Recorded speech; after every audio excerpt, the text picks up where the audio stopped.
Please take your seats. Our session will begin in a moment.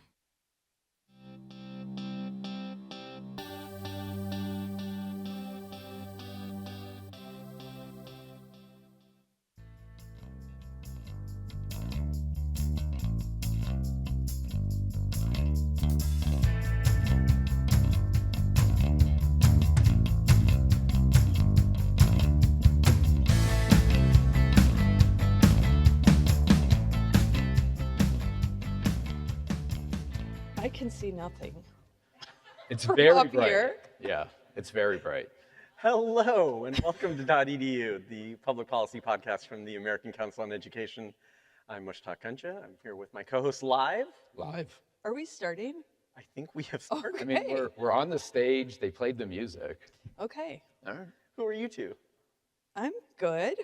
Well, Excited to be here at the ACE Experience yeah, 2026. John? I'm good. I just wish we could have gotten a room with enough capacity for people. We are in the big ballroom where all the plenary sessions are. And for those who are listening, who will be listening at some point, and we had an over-under of 70. 70, I think, right? we're going to be around there. So, you know, your prognostication skills, John, as always. Solid as usual. I can't see anything past the lights, so I'm going to assume it's entirely full. Okay, so friends, we just did one of these dotEDUs last week, and as everybody sort of knows, we usually try to recap what happened over the course of the last couple of weeks in the world of higher ed policy, and maybe we'll pick up a big picture sort of question or two. But we thought we'd do something slightly different. John and Sarah are very jealous of my hosting, primarily hosting this thing. And so they wanted to come up with some questions, and they wanted to retake the host. John's looking confused. I was happy to give up hosting. Let me be abundantly clear. Yeah. Way more work involved in hosting. So what we're going to do is we're going to ask each other a couple of questions each, you know, and I think that'll probably take half an hour or so of this, and then we'll open it up to the audience if you all have questions. I think there are mics in a couple of places, so probably in the middle would be easiest for us, because at least I can see.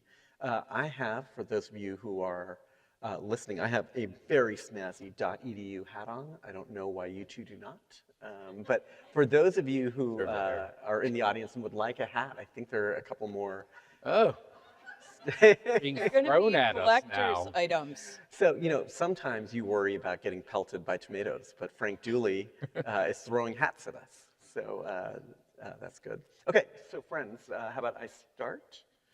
Okay, the last year, the first year of the Trump administration, I think was really dictated by a real focus on DEI, trying to reduce the number of international students, and then this whole significant effort, I think, to try to restrict what campuses could do or what they wanted campuses to do by conditioning federal funding. That was the focus of the last year. What do you guys think? Is this coming? What's the focus of next year going to be? Is it a little bit more? This year, I'm sorry. This year. More of the same, or do you think there's going to be a shift in focus? Let's go Sarah first, then John. I think it's going to be the same. I think it's going to be less, perhaps, in the news cycles, but I think, like with the DEI executive order and the specific definition of DEI that they're trying to incorporate throughout the federal government, you know, we've already seen it being proposed to be used in grant standards. I think it's going to be used as they reorganize agencies such as Department of Ed, the National Science Foundation. So it may not be on the front page of the New York Times, but it's definitely not going away. What do you think, John? I agree with Sarah. I think what we're going to see, it's a little bit different, right? The first year we saw the administration target individual institutions, and that's still happening. We saw, you know, UCLA and Harvard just got hit with additional lawsuits recently. But I think they're operationalizing these efforts more broadly, and Sarah mentioned the GSA guidance, which, if you're not familiar, essentially says that to be a, essentially receive federal financial assistance, you have to certify that your institution is complying not with the law, but with the administration's interpretation of what discrimination laws say. So the executive order on DEI, Department of Justice guidance on that, which, to be abundantly clear, is not actually the law. That's their interpretation of the law, which is very much in dispute. And, like with the Department of Education's guidance was rejected by a court and had to be rescinded. So to say that this is a clear case where an institution could certify that, of course not, they couldn't. But what it is an attempt by the administration to say, if you want federal funding, you have to follow our rules the way we see them, not necessarily the way the courts interpret them. And it's across a couple other things too, the Title III and Title V. We talked about this on the show before, but this attempt to say that those programs, which have been in law for decades, which have been funded by Congress annually throughout that time, are unconstitutional and discriminatory. This is the sort of efforts we're going to see. It's not we're going to pick one institution and make an example of them. It's we're going to start building the framework by which our policy views are held, every institution is held to them. So different way of going about it. And I think to Sarah's point, probably a lot of people are thinking, oh, there'll be a quieter news cycle and maybe this will be better, It's actually, I think, probably worse. I think the impact's going to be much broader, but we won't get the attention we have because you won't have big public pronouncements coming out of the White House. You won't have hyperbolic rhetoric, but what you're going to have is administrative procedures that mean something to every campus in the country. It's funny, I spend not as much time as I would like with you two, but I spend a decent amount of time. I'm actually a little bit surprised by both those answers. Really? Yeah, I might have thought that you would say the velocity and ferocity of the attacks from the first year they seem to me to be lessened a little bit. And it seems to me too that maybe the center of gravity, and maybe this isn't about velocity or ferocity, maybe it's just about center of gravity. The center of gravity is moving a little bit from the White House over to the Department of Ed, which I think is probably a good thing overall, because I think we know how to deal with some of those structures in a way that we don't quite with a freewheeling White House that is, using executive authority in some ways that we aren't. But am I wrong about this? I mean, I think that it's almost, I don't want to say insidious, but we're talking about putting this DEI interpretation into a federal regulation that will be done through rulemaking, which means another administration coming in would likely have to unwind it. And the GSA is what? The General Services Administration. It's not something that people think of on campus. And so I think our institutions are going to have to be even more vigilant to understand where some of these definitions and policy goals are being pushed. Yeah. And they're just not going to go away. And the other thing to that is we are seeing consequences of things that were done in the first year. The reconciliation is the big one, right? The interpretation of what the law meant is going to take effect July 1st. And those interpretations matter a lot, as we've already seen. Graduate professionals, the most obvious example, but there's lots of other elements of that the administration is very intentionally going to seek an interpretation and hold institutions to these standards they devise that we probably would disagree with, or certainly in many cases have already disagreed with, and there are more of those on the way. So I think this is actually, to your point, I think we're going to have a whole lot less bluster and noise, but the stakes are much, much higher. They might be more the kinds of things we're familiar with, but the stakes are much, much higher, and the impacts are going to be much, much broader. And I would just add, Mushtaq, the executive orders, this is about the implementation. So the executive order is super flashy. It's announced by the president. There's press, there's pictures, but now we're talking about the agencies actually implementing it and incorporating it. And so I think that's almost something to be more worried about because we can actually see the plans for how these are going to be carried out. Okay, great. On that very optimistic note, I'm gonna pass it over to you, Nobody's Sarah. coming here for optimism. By the way, I mean, we were texting a little bit this morning, and Sarah said that she was going to be peak Sarah today on her questions. Yeah, I forgot all about that already. Oh, do I have to ask you a question? You sure do, my friend. You've already Oh my forgotten the goodness, format? I didn't even realize I was supposed to. Oh I my was goodness. sending you questions. John, Uh-huh. John, let me you pass it go. over to you. I'm going to think of my question while you ask your question. So I think my question actually is in some ways the opposite of what you were just asking, right? I really do feel going into last year, we had a sense of what to expect from the administration, and what we didn't predict was the scale, the ferocity, the intensity of the attacks, the constant sort of churn nature of it across various areas. So that was probably the thing that I don't think we expected. This year, again, we enter it as we're talking about, thinking like we have a good sense of what we're going to see. So I'm really curious to find out what you think at the end of this year will be the story that we will be talking about as the biggest deal that happened, but we probably aren't anticipating right now. Tricky, right? See, you shouldn't have passed, Sarah. No, I thought of my question too. It's a good one. Were you I was listening to gonna the question or say- just I mean, thinking about look, what you were going to say? It's just February. I had really high hopes for 2026. I'm so exhausted already. But, you know, one of the things we're not talking about is the fact that we may be at war with Iran as of this weekend. That's going to have far-reaching consequences for what policymakers are going to get done this year, the direction the country is going to take, and then, you know, for our institutions, we have students from Iran on our campuses. Like, what does that mean? I don't think we've started thinking about what that might mean for our institutions of higher education. Likely restrict travel. You know, how wide ranging will it be?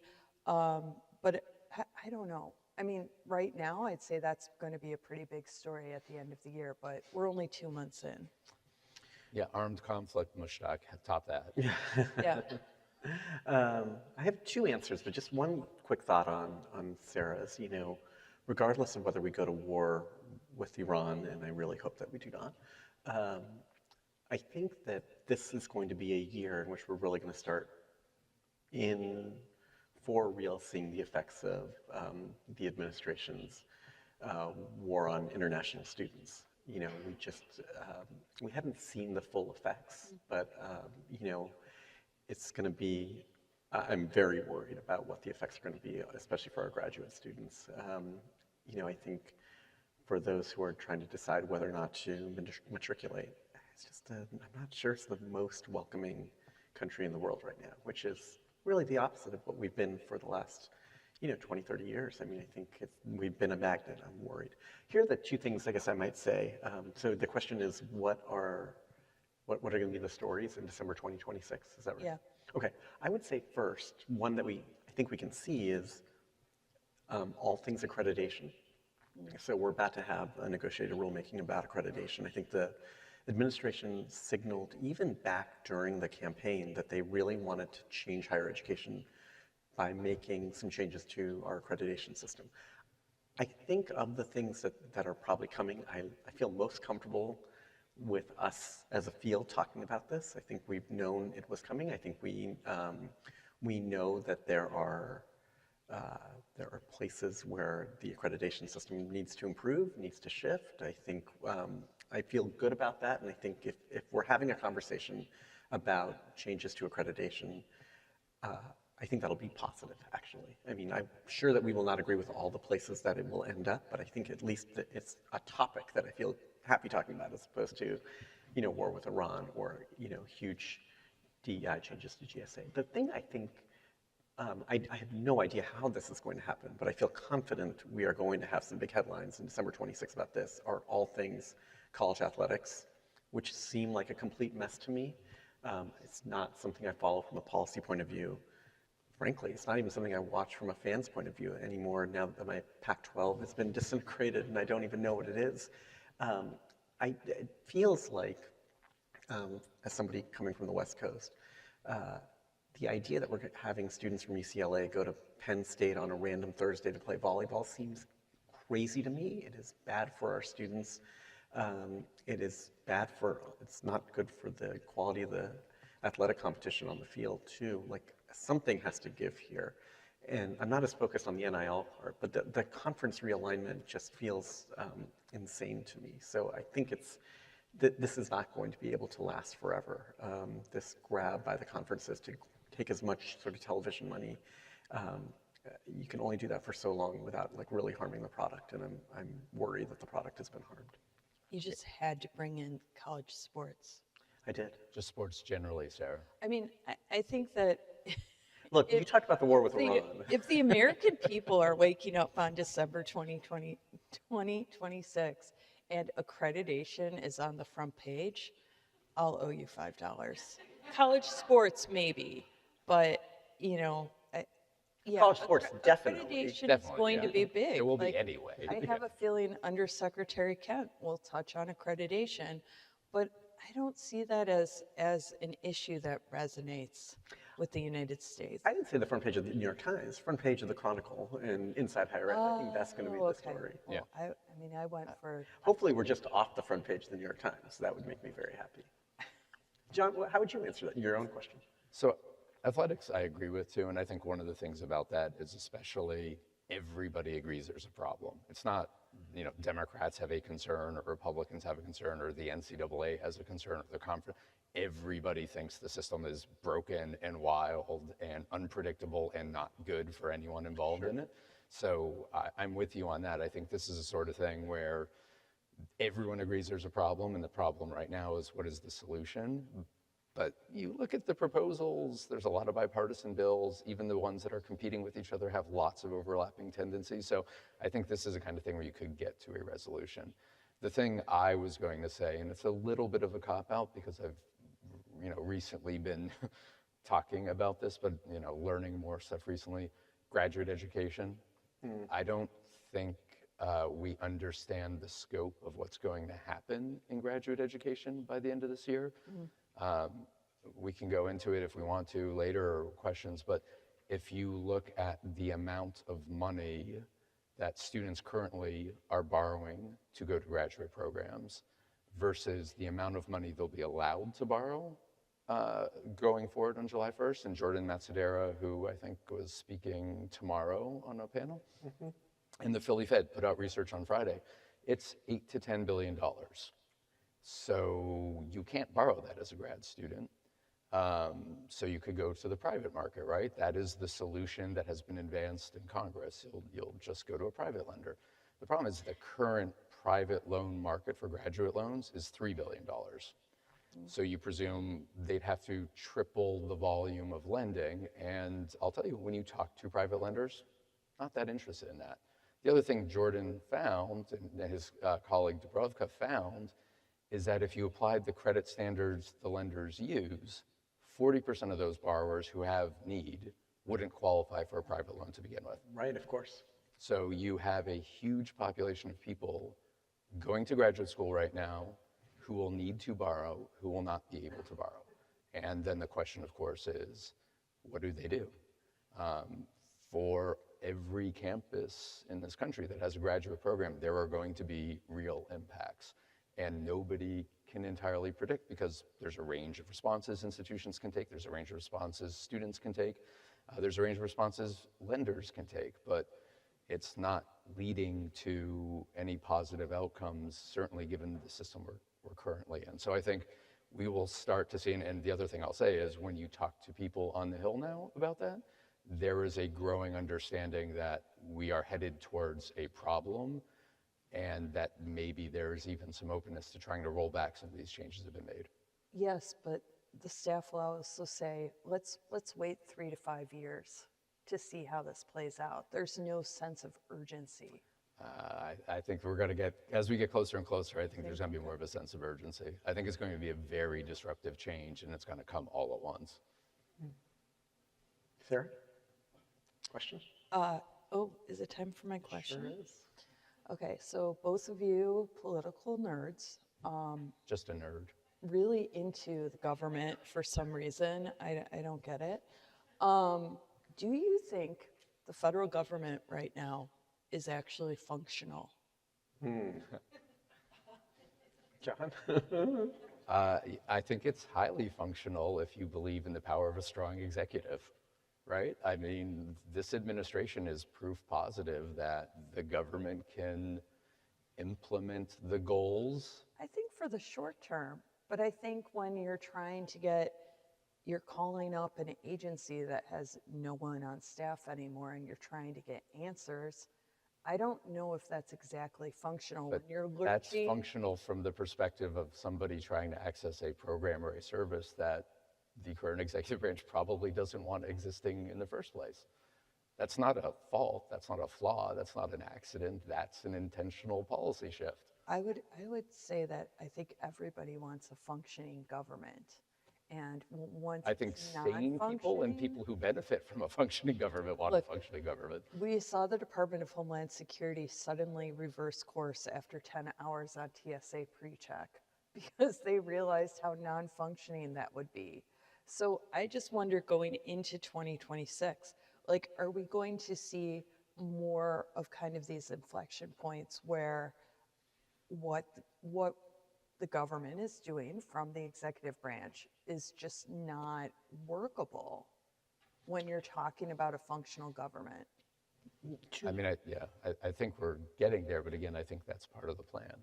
I think maybe two things I would say. I mean, I'm heartened by the funding levels for, in FY26. I mean, there was a real possibility. I mean, if DOGE had like really come in and really tried to,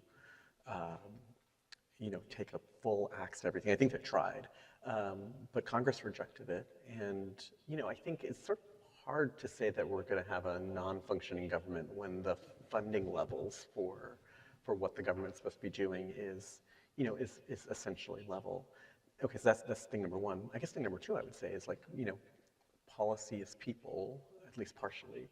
And just, I think you both know I used to be at in the White House doing vetting and confirmations, nominations, that sort of thing. And the lack of vetting standards from this administration up and down the administration is a real problem. And I think those will continue to sort of rear their head. I mean, are they going to be operating on all cylinders? I mean, hard to know. But to John's point, I think, the decision-making process and the implementation process in this administration is pretty different than what it was in the Obama administration, and in the George W. Bush administration. I mean, I'd say the first Trump administration. I think that's probably right. I mean, I just, in the administrations I'm familiar with, there are decision memos that are written, you get information filtered up to decision makers in a clean way. And I don't think that's exactly happening here.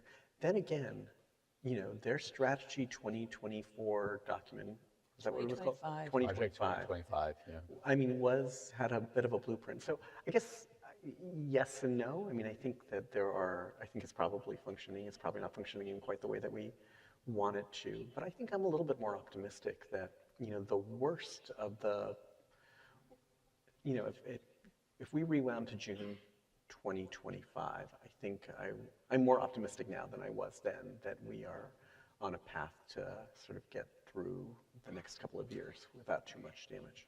I'm more pessimistic. Yeah, I know. Everybody knows. And I'm apparently Everybody that's pessimistic, so. ever listened to this podcast. I'm more pessimistic than you. I'm the one arguing it's not even a functioning government now. And so typically what happens is that I would be sitting in the middle trying to keep these two away from each other. But, A moderating influence. yeah. Okay, well, thank you for that question. It was good. Yeah, I thought it was amazing. Yeah, and now you have time to think of your second one. Goal of I'm their glad I ignored those numerous Teams messages and texts about how we were going to structure this. Yeah, no, thanks, Sarah. It's You're welcome. okay. I'm going optimistic. Okay. You're always optimistic, though. That's why we love you.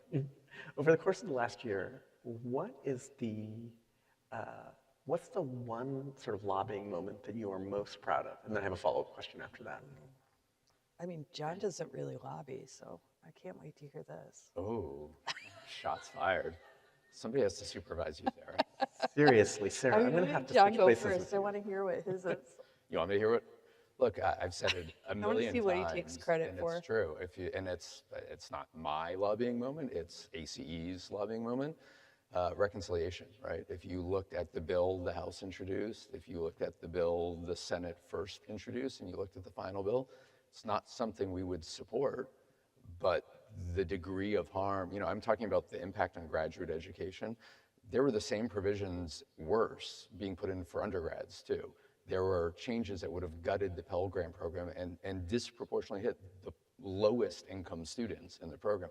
There were things that were absolutely terrible and destructive in that original bill, and they were not in the final bill. And it's partly, frankly, people in this room and people listening who were really activated, and we helped to activate them, and it coordinated with the work we were doing, but it made a real difference. You could see the difference being made, and we have an amazing team who did that work.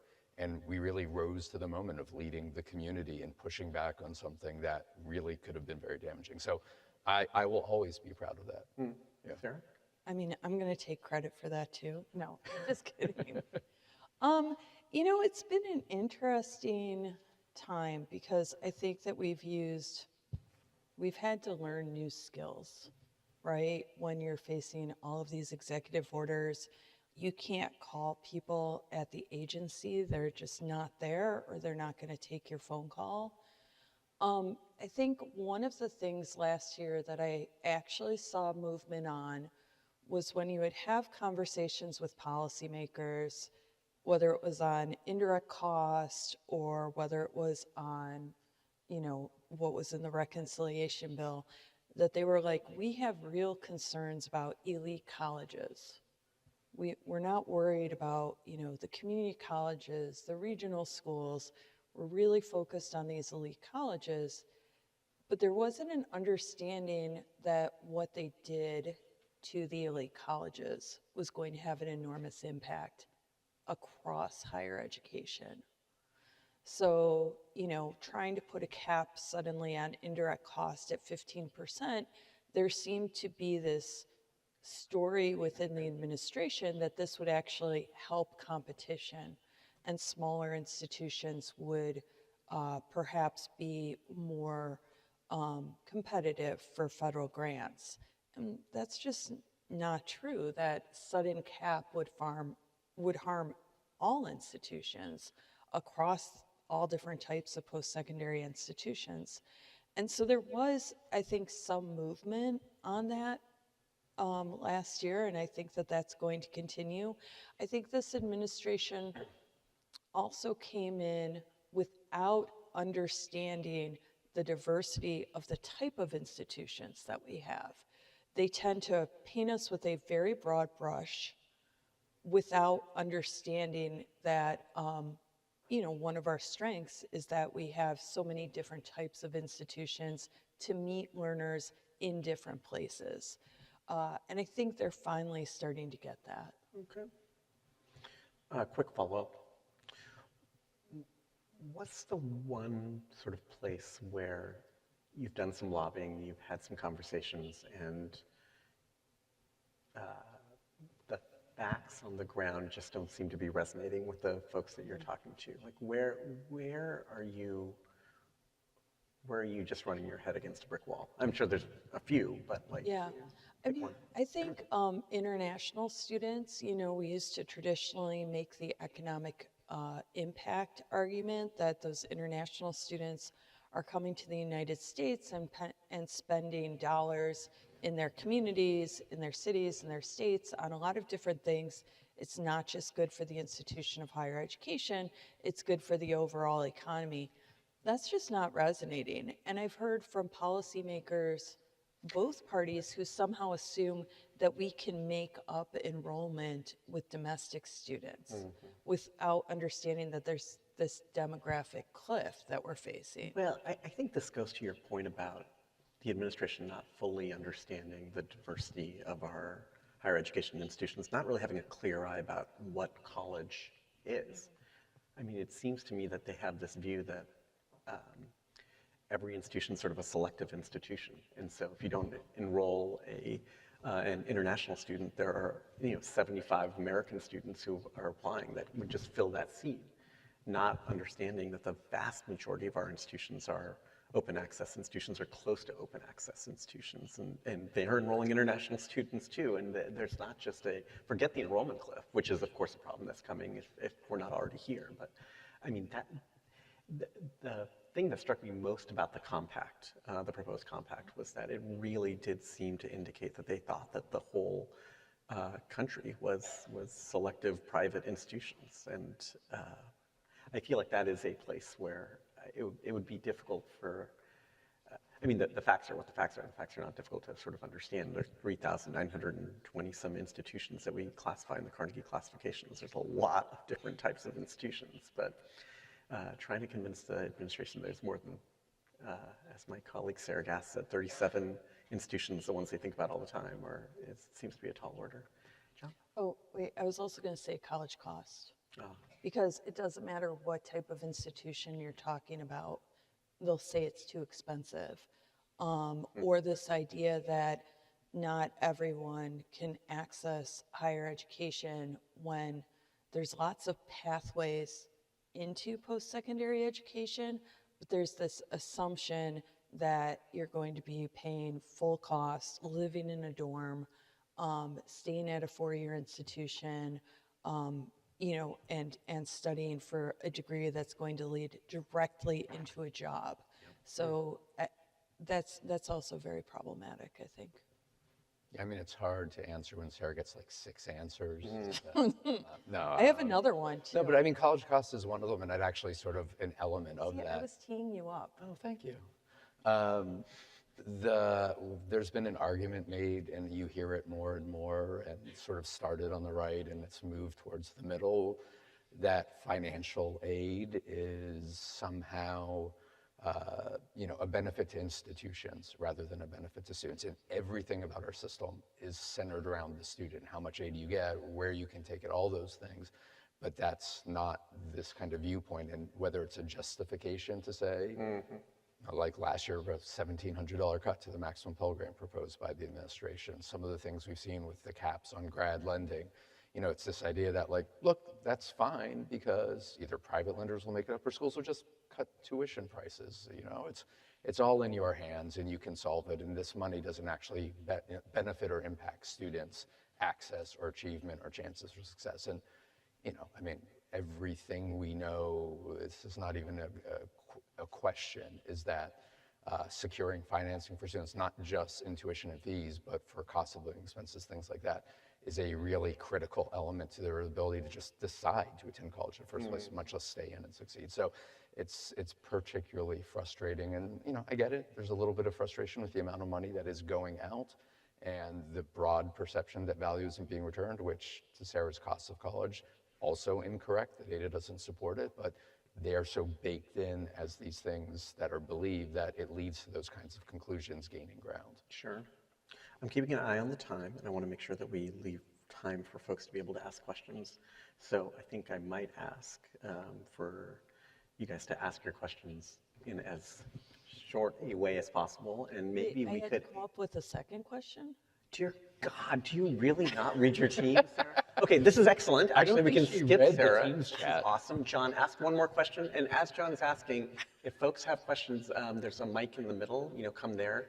And if not, then this will give Sarah more time to come up with something. See, Sarah, this is why you should have read the Teams chat, because I was doing work. I know, but I I'm was going actually to lobbying. pass my work on to other people.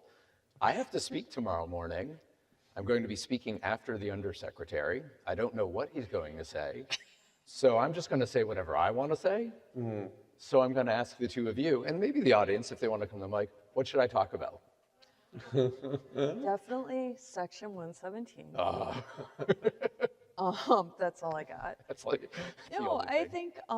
I think reminding folks that what the undersecretary talks about is coming from the administration, not from Congress, that there's certain things that they can do. I mean, I keep reminding audiences when I speak with them is when things are announced, don't panic right away. Like, be thoughtful, take some time, talk to others, talk to your campus.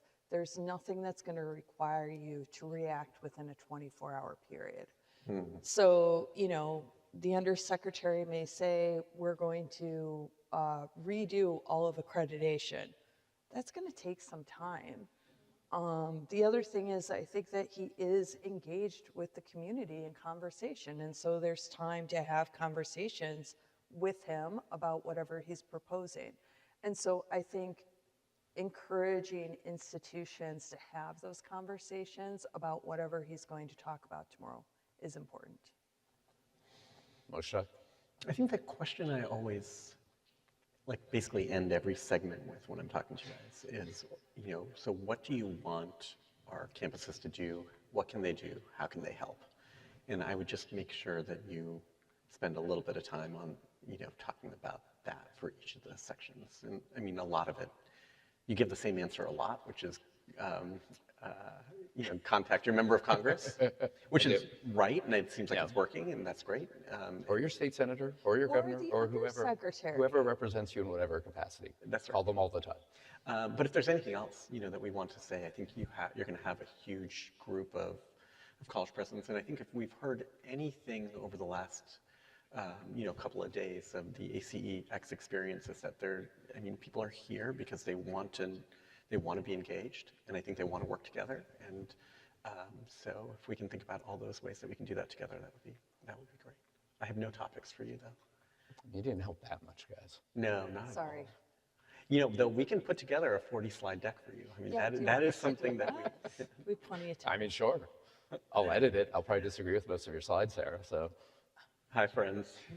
Do you want to introduce yourself and then ask the question? If you want to be on the podcast, actually. If you want to be anonymous, that's okay, too. Beverly Lyman, Augusta University in Georgia. I'd like to hear your thoughts on reputational risk for higher education, particularly how we're perceived by Europe, by other countries, and maybe it's not stringent, but a gradual erosion leading to more thoughtful decisions to pursue a degree in the United States versus another country.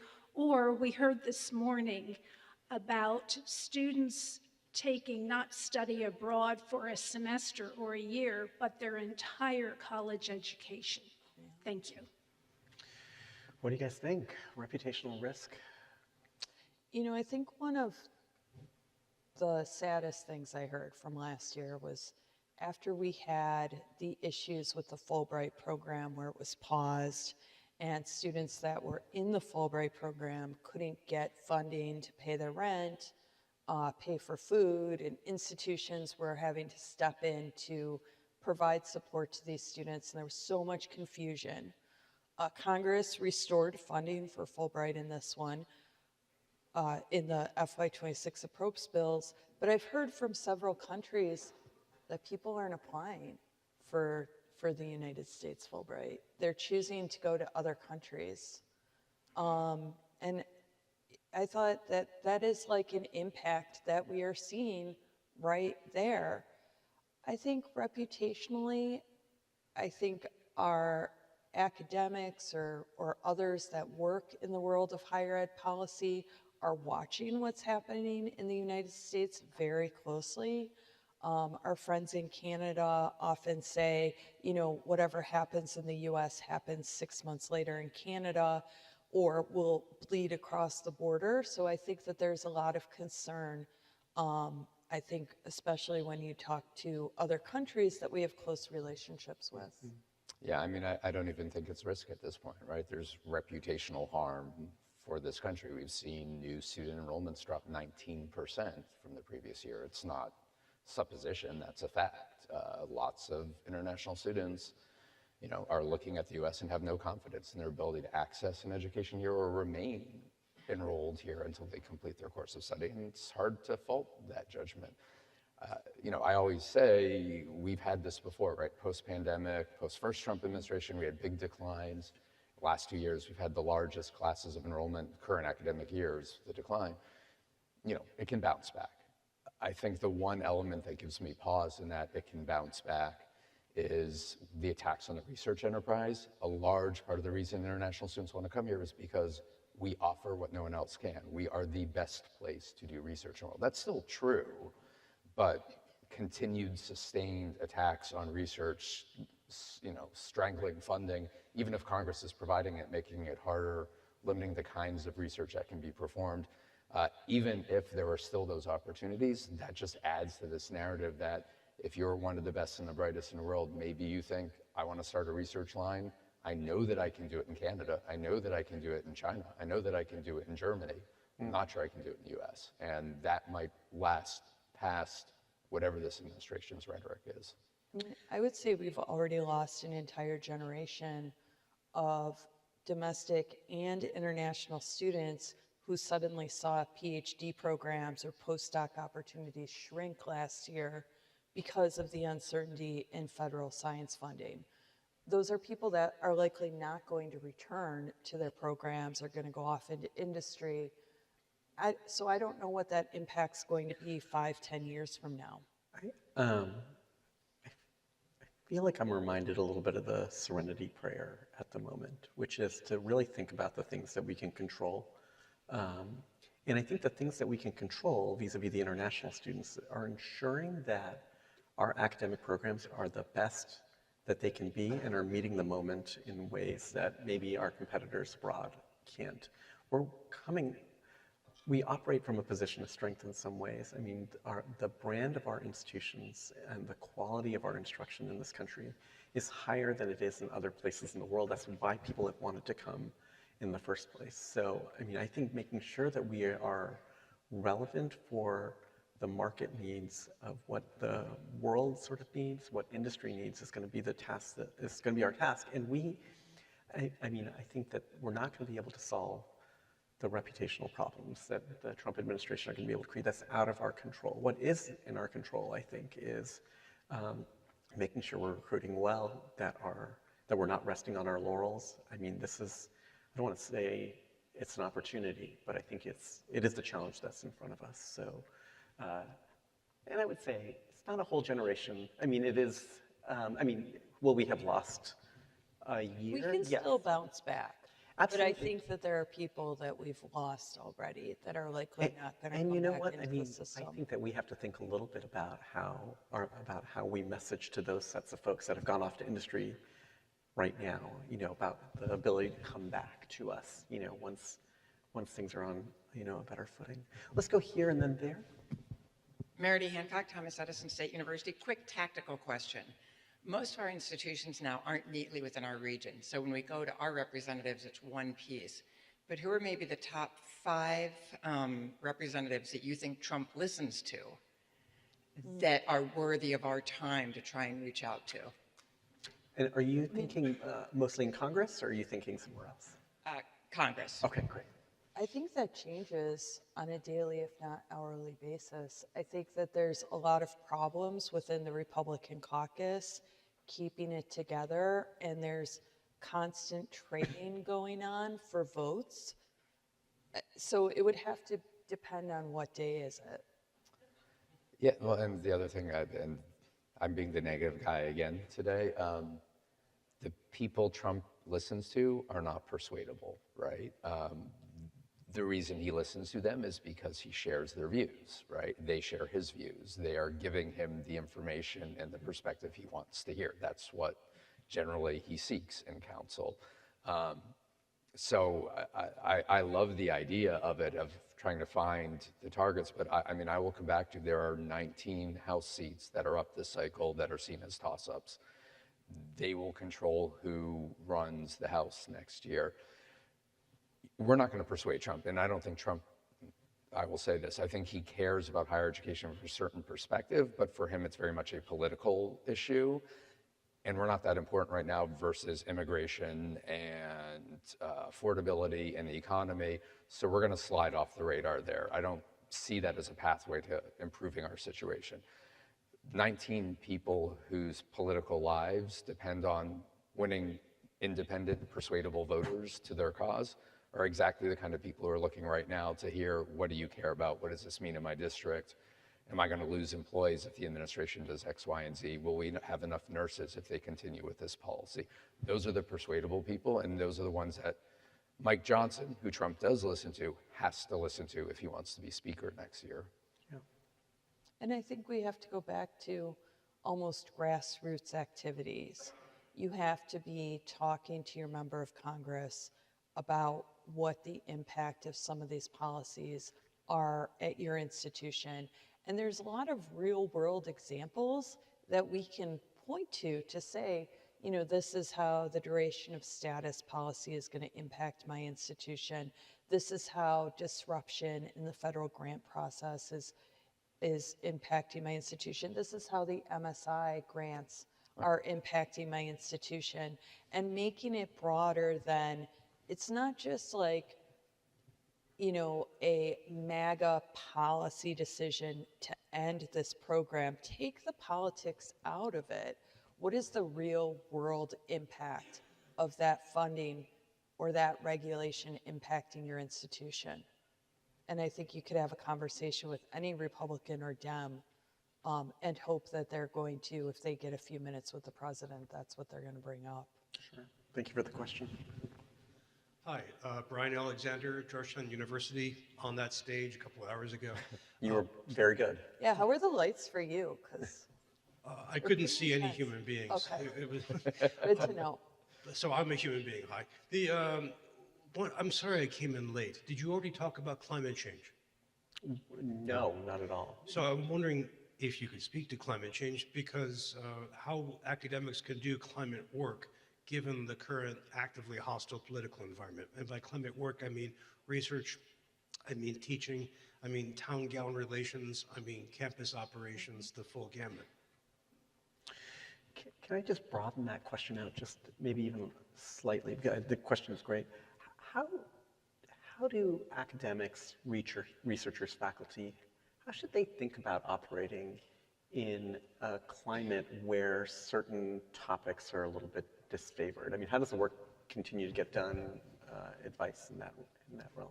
Well, I was going to ask if that question was placed by our colleague Stephen Bloom, who works on sustainability issues.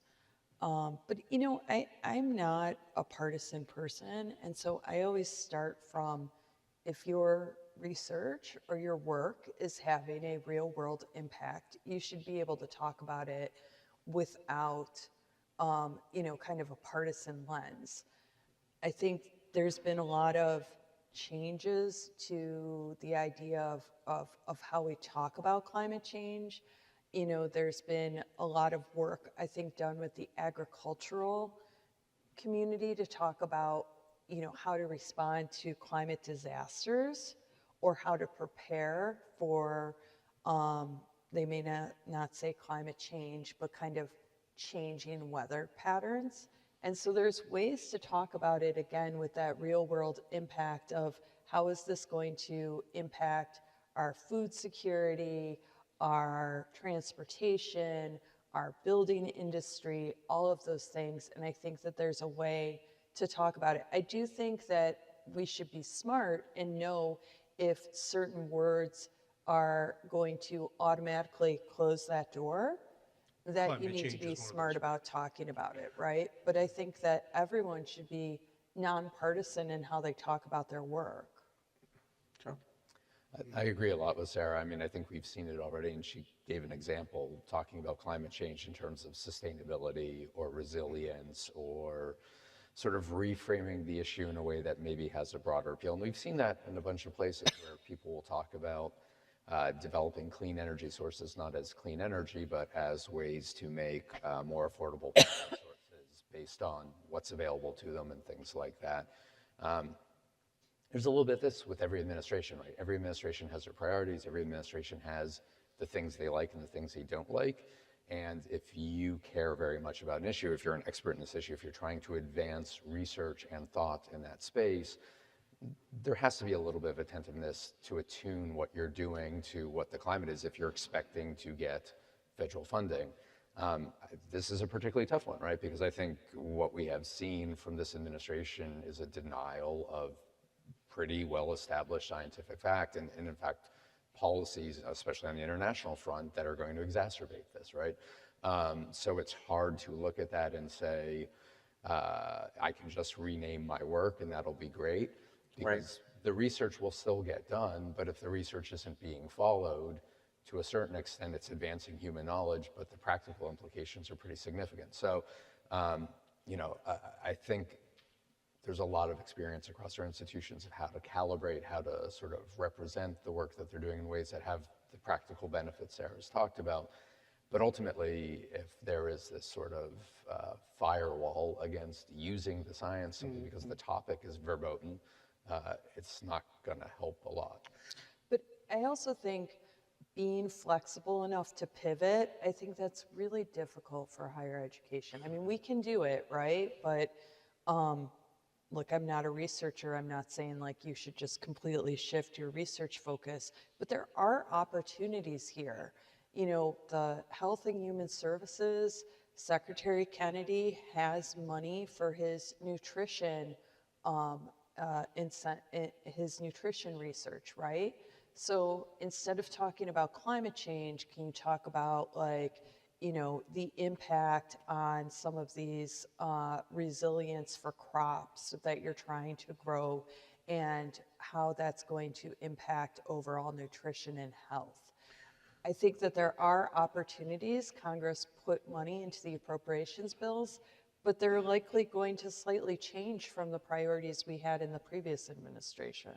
I'm the resident optimist here, but I think you two are being too optimistic about the ability of our researchers just to be able to change their fundamental research to meet the priorities of this administration. But we've done that for every administration. I mean, every administration comes in with their own kind of science priorities.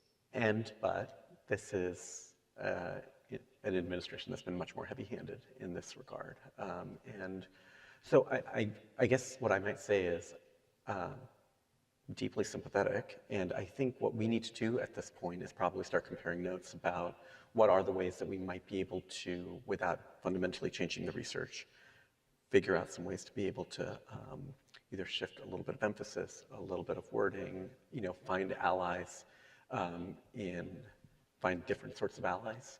I mean, I am heartened that NSF and NIH and others were funded at pretty good levels, you know, and I think that that's an indication that at least Congress sees value in a lot of this research. I mean, climate change is like the tip of the spear here, but like I think for much of our work. Anyway, I would just say, come find us. Let's see if we can compare notes as an industry and then see what might work and what might not.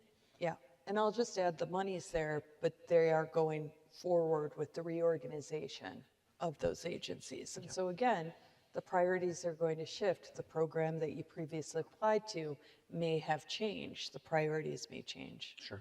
No, thank you for the question. My name is Frank Stella. I wear two hats. So I'm in the exciting world of insurance. I lead Marsh's global education practice. And then I'm on the board of the University Risk Management and Insurance Association, so representing them here. My question is related to, you know, we're really good at collaboration, but under the spirit of what we've seen with our privates with antitrust, and then back to your comments earlier about athletics and name, image, and likeness, where do we go? How do we guide our institutions with all of this pressure from antitrust and reputational risk and how that's going to impact, I think, in particular, athletics? Mm-hmm. It's We're both athletics. looking right at me. I'm No, looking yeah. at both of you. No, look, there are lots of established ways in which institutions can work together to address consistent policies across campuses, especially in the athletic space, right? That's what conferences are. The problem, of course, is it's all the actors outside the conferences that are adding stress and uncertainty to the collegiate athletics system. And so that's where you need federal law to intervene. And again, I think that is coming, to Mushtaq's point. I think the framework, and part of the reason it's coming is not just because it's these external actors disrupting the system, but because there's also a really anti-competitive aspect to this, right? Conferences want consistency across the teams within their conference. They don't want to be at a disadvantage to other conferences. Stability, some predictability, the financial impacts on these institutions, their ability to control what's happening with their teams, all of that is something they would like to see. And again, something lawmakers want to provide. I don't think we're that far from a legislative proposal. Will we like it? I don't know. I mean, the biggest thing for me will really be, is it going to recognize that the institutions they feel have a problem is about 65 institutions, and the institutions that have collegiate athletics is about 2,000 institutions, and making sure that whatever framework recognizes that those are two functionally different systems and the rules of one should not apply to the other. But I think that's on the horizon.